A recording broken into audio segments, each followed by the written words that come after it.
नमस्ते प्रणाम नमस्कार आप सबके हम गायक चंदन चंचल प्रणाम करत तनी गोड़ लागत तनी। और आप सबके बताते हुए आज खुशी हो रहा बा कि बहुत ही अच्छे मेरे प्यारे भाई राकेश श्रीवास्तव जी के आज जन्मदिन बाटे। तो जन्मदिन के हमारा तरफ से और पूरे भोजपुरी समाज के तरफ से ढेर सारा शुभकामनाएं बा, ढेर सारा बधाई बा।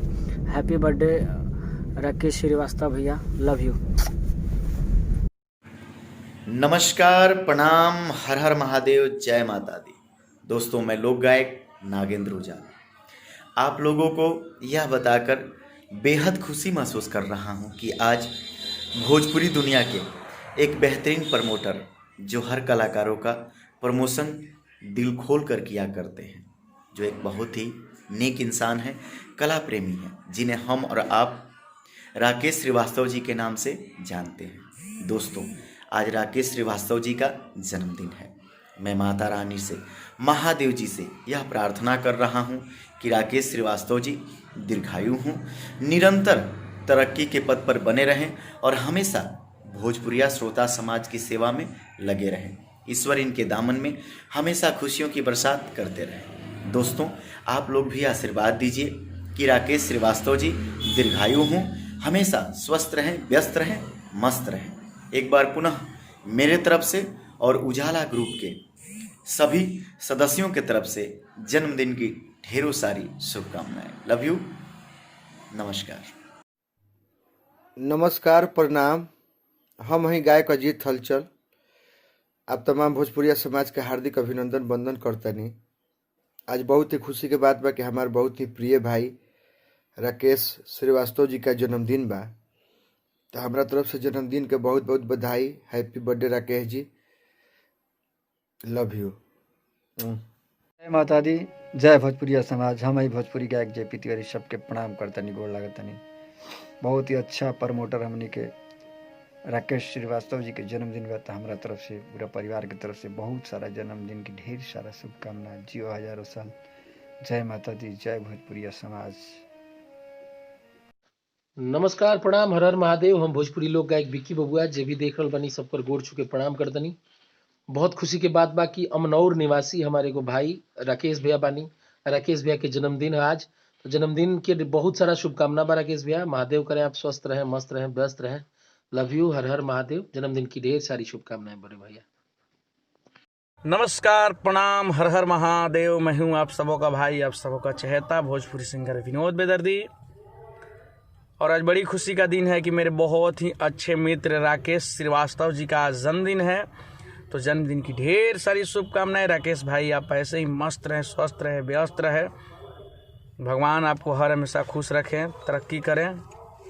लव यू भाई, हैप्पी बर्थडे भाई। नमस्कार, प्रणाम, जय माता दी, हर हर महादेव। हम भोजपुरी और मगही गायक शिवम आर्या है। आज मेरे बड़े भाई राकेश श्रीवास्तव जी का हैप्पी वाला बर्थडे है। तो हैप्पी बर्थडे राकेश भैया। आप अपने जीवन में बहुत आगे बढ़े, बहुत नाम कमा। इसी तरह से सभी कलाकारों को प्यार आशीर्वाद देते रहिए और सभी कलाकारों से आप आशीर्वाद प्यार लेते रहिए। जय माता दी, हर हर महादेव। लव यू मेरा भाई।